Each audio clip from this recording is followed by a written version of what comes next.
Selamat pagi anak Bapak, salam sehat untuk kita semua. Jumpa lagi dengan Bapak di pelajaran kewarganegaraan untuk kelas 9. Untuk pertemuan kita kali ini, kita akan mempelajari bab 2 pembukaan Undang-Undang Dasar Negara Republik Indonesia tahun 1945. Nah, ini sudah merupakan pertemuan yang kelima. Di pertemuan kita kali ini, kita akan mempelajari arti penting pokok pikiran pembukaan Undang-Undang Dasar tahun 1945.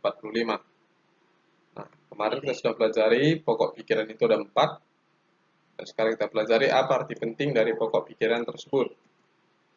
Yang pertama, sebagai tertib hukum yang paling tinggi di Indonesia. Artinya, pokok pikiran yang terdapat pada pembukaan Undang-Undang Dasar 1945 yang meliputi suasana kebatinan negara Indonesia, serta yang mewujudkan suatu cita-cita hukum dengan menguasai dasar hukum tertulis, Undang-Undang Dasar maupun tidak tertulis atau konvensi. Adapun pokok-pokok pikiran tersebut diwujudkan dalam pasal-pasal Undang-Undang Dasar 1945 sebagai sumber hukum positif Indonesia. Nilai-nilai yang terkandung dalam pembukaan selanjutnya diwujudkan ke dalam pasal-pasal Undang-Undang Dasar dan kemudian dijabarkan dalam peraturan-peraturan hukum positif di bawahnya. Maka, seluruh peraturan perundangan di Indonesia harus bersumber pada pembukaan Undang-Undang Dasar 1945 yang mengandung asas kerohanian negara atau dasar filsafat negara Republik Indonesia. Jadi, itulah arti penting yang pertama. Yang kedua, memuat dasar falsafah negara yaitu Pancasila. Artinya, pembukaan Undang-Undang Dasar 1945 yang memuat dasar falsafah negara Pancasila. Nah, pembukaan itu juga yang tadi kita buat dalam pelajaran kita ini menjadi pokok pikirannya. Jadi mereka itu merupakan satu kesatuan nilai dan norma yang terpadu yang tidak dapat dipisahkan dengan rangkaian pasal-pasal dan batang tubuh Undang-Undang Dasar 1945. Artinya pembukaan dan batang tubuh itu tidak bisa dipisahkan. Dalam pembukaan Undang-Undang Dasar terdapat pengamalan sila-sila Pancasila dan Undang-Undang Dasar 1945 yang memiliki keterkaitan satu sama lain. Yang ketiga, sebagai pokok kaidah negara yang fundamental, artinya isinya memuat dasar-dasar pokok negara. Itu terdapat pada alinea keempat. Di situ terdapat tujuan negara, ketentuan diadakannya Undang-Undang Dasar, bentuk negara, pelaksanaan kedaulatan rakyat, dan di situ juga terdapat dasar negara ataupun Pancasila.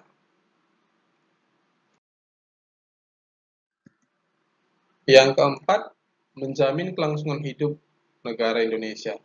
Artinya, pokok-pokok pikiran pembukaan Undang-Undang Dasar 1945 merupakan inspirasi spiritual atau kebatinan dalam pasal-pasal Undang-Undang Dasar 1945 dan peraturan perundangan lainnya dalam rangka menyelenggarakan negara Indonesia sehingga melekat pada kelangsungan hidup negara Indonesia, menjadi pedoman dalam kehidupan berbangsa dan bernegara, serta merupakan semangat untuk mencapai tujuan nasional negara Republik Indonesia.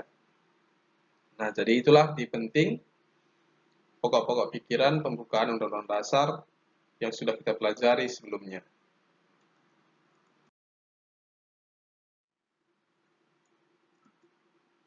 Nah, sekarang yang kita pelajari sikap positif terhadap pokok pikiran dalam pembukaan Undang-Undang Dasar tahun 1945. Undang-Undang Dasar Negara Republik Indonesia tahun 1945 memuat aturan pokok yang diperlukan bagi negara dan pemerintah, serta dasar falsafah dan pandangan hidup bangsa.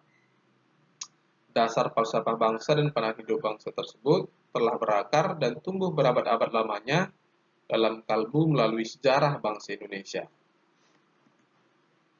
Sudah jadi tugas kita bersama, termasuk kalian sebagai pelajar sekaligus generasi penerus perjuangan bangsa, untuk mempertahankan kelestarian pokok-pokok pikiran dalam pembukaan Undang-Undang Dasar tahun 1945. Dengan demikian, pokok pikiran pembukaan Undang-Undang Dasar 1945 tidak hanya sekedar menjadi rangkaian kata-kata, tapi menjadi pegangan hidup dalam kehidupan bermasyarakat, berbangsa, dan bernegara. Mempertahankan pokok-pokok pikiran dalam pembukaan Undang-Undang Dasar Republik Indonesia tahun 1945 tidak hanya dilakukan dengan tidak merubahnya, namun yang tidak kalah penting adalah mewujudkan pokok-pokok pikiran dalam pembukaan Undang-Undang Dasar tahun 1945 dalam kehidupan bermasyarakat, berbangsa, dan bernegara. Jadi setiap lembaga negara, lembaga masyarakat, dan warga negara wajib memperjuangkan pokok-pokok pikiran tersebut menjadi kenyataan atau harus kita wujudkan secara bersama-sama. Beberapa sikap positif yang perlu dilakukan terhadap pokok-pokok pikiran pembukaan Undang-Undang Dasar 1945 adalah sebagai berikut. Yang pertama,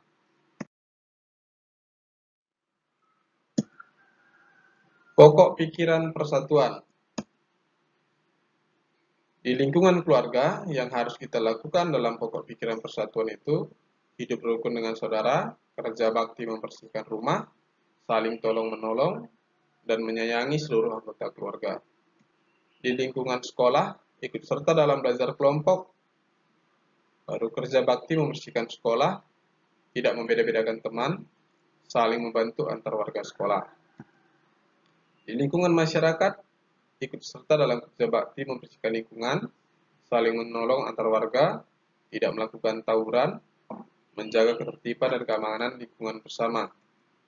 Di lingkungan bangsa dan negara, menggunakan bahasa Indonesia dengan baik dan benar, tidak membedakan suku, ras, dan agama, bekerja sama dalam memajukan bangsa, dan yang keempat, menaati peraturan negara. Ini adalah sikap ataupun tindakan yang perlu kita lakukan sesuai dengan pokok pikiran pertama, yaitu pokok pikiran persatuan.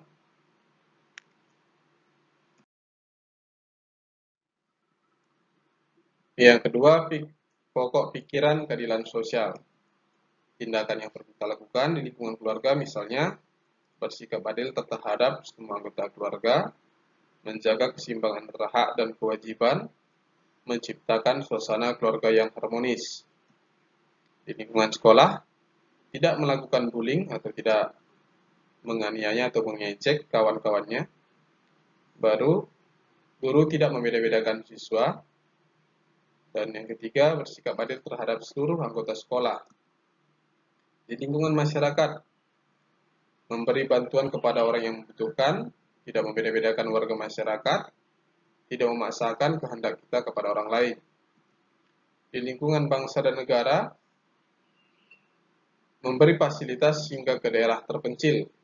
Negara memberi fasilitas hingga ke daerah terpencil. Negara tidak membeda-bedakan saat memberi bantuan kepada masyarakat, tidak bersifat individualisme. Inilah sikap-sikap ataupun tindakan yang perlu kita lakukan terhadap pokok pikiran kedua, yaitu pokok pikiran keadilan sosial. Yang ketiga, pokok pikiran kedaulatan rakyat. Sikap ataupun tindakan yang perlu kita lakukan di lingkungan keluarga, menghargai pendapat anggota keluarga, memberi kesempatan anggota keluarga untuk berpendapat, mengadakan musyawarah keluarga. Di lingkungan sekolah, menghargai perbedaan pendapat, melakukan musyawarah kelas, menghargai semua teman. Di lingkungan masyarakat, melakukan musyawarah dalam menyelesaikan masalah, tidak memaksakan kehendak kepada orang lain, dan tidak mencela orang dalam berpendapat. Di lingkungan bangsa dan negara, menjunjung tinggi harkat dan martabat negara, musyawarah dengan dipilih semangat kekeluargaan dan kebangsaan, melaksanakan hasil keputusan rapat negara dengan penuh tanggung jawab. Nah, jadi ini adalah sikap ataupun tindakan yang perlu kita lakukan sesuai pokok pikiran ketiga, pokok pikiran kedaulatan rakyat. Yang keempat, pokok pikiran ketuhanan. Sikap ataupun tindakan yang perlu kita lakukan terhadap pokok pikiran ketuhanan di lingkungan keluarga, melakukan ibadah bersama keluarga, mengingatkan anggota keluarga untuk beribadah, saling menghormati antar anggota keluarga yang berbeda agama. Lingkungan sekolah, berdoa sebelum dan sesudah melakukan kegiatan belajar dan mengajar, tidak bercanda saat berdoa, dan tidak mengganggu teman yang sedang beribadah. Di lingkungan masyarakat, menjalin hidup rukun antar umat beragama, tidak memaksakan suatu agama terhadap orang lain, menghormati upacara keagamaan orang lain. Di lingkungan bangsa dan negara, melaksanakan kehidupan bernegara dengan berlandaskan ketuhanan, memiliki kebebasan memilih agama sesuai dengan undang-undang, mengakui bahwa Indonesia adalah negara yang mempercayai adanya Tuhan yang Maha Esa. Inilah sikap dan tindakan yang perlu kita lakukan untuk mewujudkan pokok pikiran keempat, yaitu pokok pikiran ketuhanan. Oke, sampai disinilah pertemuan kita pada pelajaran kali ini. Jika ada pemaparan Bapak atau penjelasan Bapak yang kurang jelas, silakan anak-anak Bapak langsung menghubungi Bapak melalui WhatsApp ya. Karena pelajaran kita telah selesai, Bapak akan memberikan tugas. Tugas kita yang pertama, tuliskan dan jelaskan arti penting pokok-pokok pikiran pembukaan Undang-Undang Dasar 1945. Yang kedua, tuliskanlah sikap positif yang perlu dilakukan terhadap masing-masing pokok-pokok pikiran pembukaan Undang-Undang Dasar 1945 di lingkungan sekolah. Artinya di lingkungan sekolah mulai dari pokok pikiran pertama, kedua, ketiga, dan keempat. Bagaimana contoh ataupun sikap positif yang perlu kita lakukan di lingkungan sekolah. Yang ketiga, tuliskanlah sikap positif yang perlu dilakukan terhadap masing-masing pokok pikiran pembukaan Undang-Undang Dasar 1945 di lingkungan berbangsa dan bernegara. Jadi, ini nanti anak-anak Bapak kerjakan di kertas double folio. Jangan lupa untuk menulis nama dan kelasnya masing-masing. Dan buat keterangan di kertasnya itu untuk pertemuan kelima, tugas pertemuan kelima. Oke. Terima kasih Bapak ucapkan atas perhatian anak-anak Bapak semuanya. Salam sehat dan tetap semangat untuk anak-anak Bapak walaupun belajarnya dari rumah. Sampai jumpa pada pertemuan kita yang selanjutnya.